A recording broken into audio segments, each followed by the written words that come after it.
Hey guys, welcome back. In today's video, we are talking about how AMC is stronger than ever, 183 million made, money trouble for the shorts, and many more in this video. First, we're going to look at this. Check this out.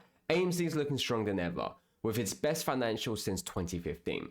Debt down, AMC slash $349 million in debt, extending due dates to 2030, popcorn profit, retail popcorn is selling big at Walmart, Target, and Costco, membership boom, AMC sub memberships are hitting record highs, boosting Fed revenue and attendance. Short squeeze potential. The short interest is the highest in 12 months. And I just want to expand on this a bit more, which is understanding that in the past, we've talked about how hedge funds, how brokers have obviously registered short positions actually as long sales. We've seen how short offshore shorts don't have to be reported. So even though we are seeing the short interest as is high, remember that is still actually the very minimum to what it actually is, because we're not actually seeing the true data. And to make sure we don't go bankrupt like you're all trying to do with this theater, there will be theater upgrades, 1.5 billion invested, and the big blockbusters ahead.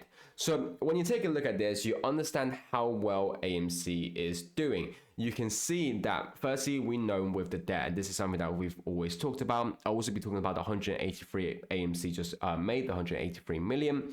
But it's understanding how this cuts down the interest payment we have to pay every single year. This frees up more cash, firstly increasing our profit, but secondly giving us more areas to obviously invest our money in. Retail popcorn, I think that's everyone who lives in the US will obviously understand. I always see people supporting it. If you have had the popcorn, comment down below, if you think it's good and would you recommend people to obviously buy it. And then the AMC membership, which we know that is something that's very, very good. We've already talked about the short squeeze potential, but you can see how AMC is doing well. And speaking more about the membership, you can also see this. We are at it again with another completely free offer to the more than 1 million US member of AMC Investor Connect, a free orange lava burst icy. And so again, if you're in the US and you're in the membership, obviously feel free. And this is for people who are in the AMC Investor Connect. You guys can obviously get a free one. But these are the perks that we talked about, which allows AMC to obviously connect with its investors, with its members, and it also allows us to understand that this is obviously what we have. And again, these are the things that we want to see if we want to see AMC grow further in the future. Now, this is what we're seeing. So the AMC forward purchase agreement with Goldman Sachs is now completed. 50 million shares sold free at $367 per share. AMC raised 183.8 million from the sale. Now, I want to be completely honest about this. And so this is what we will talk about. Now, again, completely honest because we need to actually hear about this. So I think there are good and bad, and I want to make it out in terms of what I think is obviously good, what I think is bad. So when you take a look at this, and biotech summed it up, AMC raised 183 million, and this is from the sale of 50 million shares. It looks like Goldman Sachs bought near the bottom, and they didn't hedge the shares to lose money. We rise eventually. Goldman Sachs know it's inevitable. And so let's talk about the good thing. Now, the good thing is we've obviously made money. We made 183 million. Now, this is good for various amounts of things because firstly, paying off debt. We talked about how debt is obviously very vital to AMC because everyone always talk about that AMC is a bad company of its debt. So if we can clear the debt, it obviously kills any short thesis. But again, we already know that that debt isn't the reason for why they're attacking AMC. Then what we also have is the fact that with more cash, we're obviously able to invest in more things. Just remember that AMC is able to have the financials it is right now because of the fact that they have money to invest. Now, let's talk about the bad thing.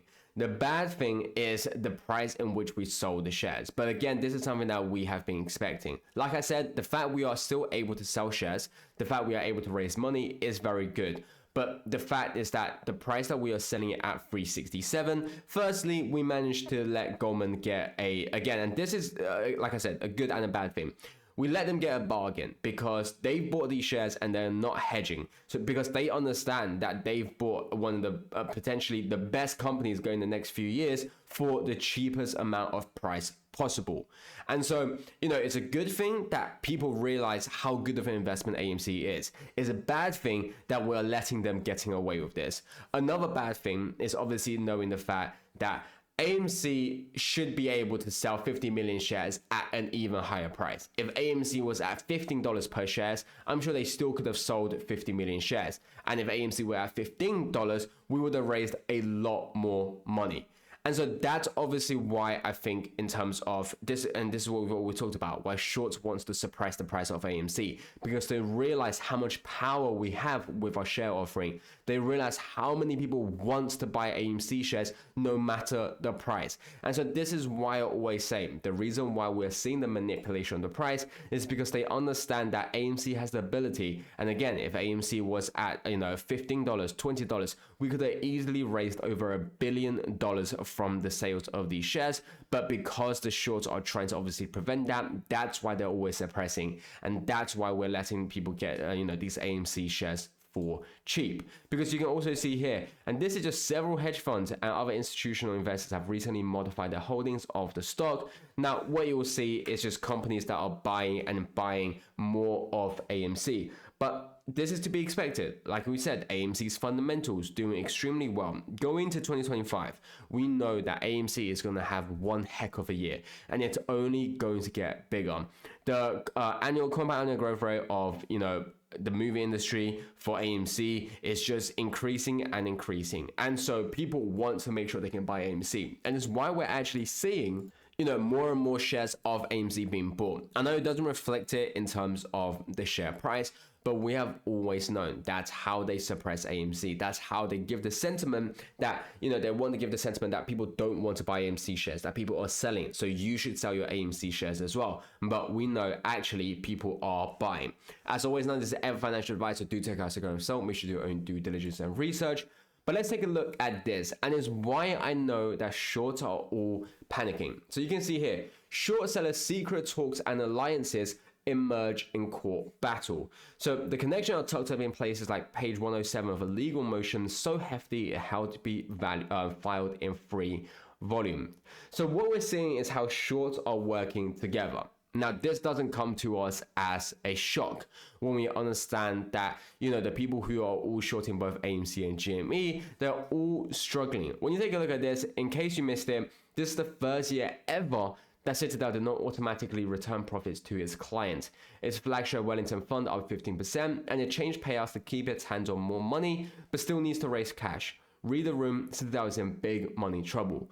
For those of you who have been paying attention or keeping up to date on the channel, that we've been talking about the struggles that Citadel has had. They need to raise capital and realize that this is their first year. And understand is that they are up 15%, but yet they still need to keep the money on hand. So why is this? Well, like we've said, one of the tactics that banks use in order to report profit is that they would cash out all the positions that are in profit, and so they will claim that they are making money. But in actual fact, their unrealized are actually in losses. So if you were to count the unrealized as well, their fundamentals, they will actually be in a negative P&L.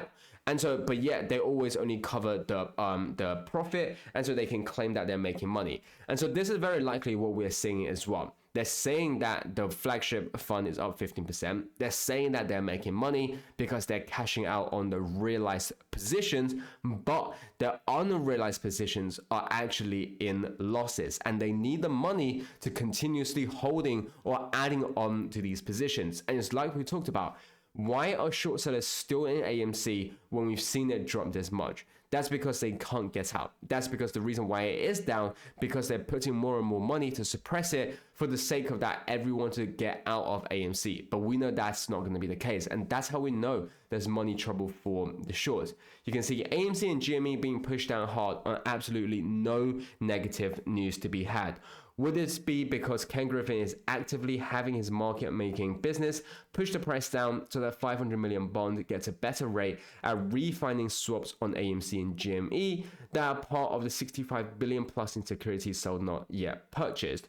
What other reason for both to be down in a greater portion as literally every other security in the market?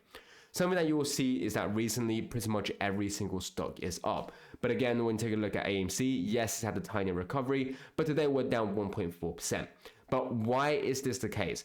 Why is it that we're going to a year where firstly, every single stock is going up right now? But secondly, the expectations for the movies, for stocks in the business are all going up, but yet AMC is going down. And that's because they need to suppress it. That's because they are afraid of what's to happen if they don't suppress it. And that's why we're continuously seeing this. Anyway, guys, thanks for watching. I'll catch you guys next time.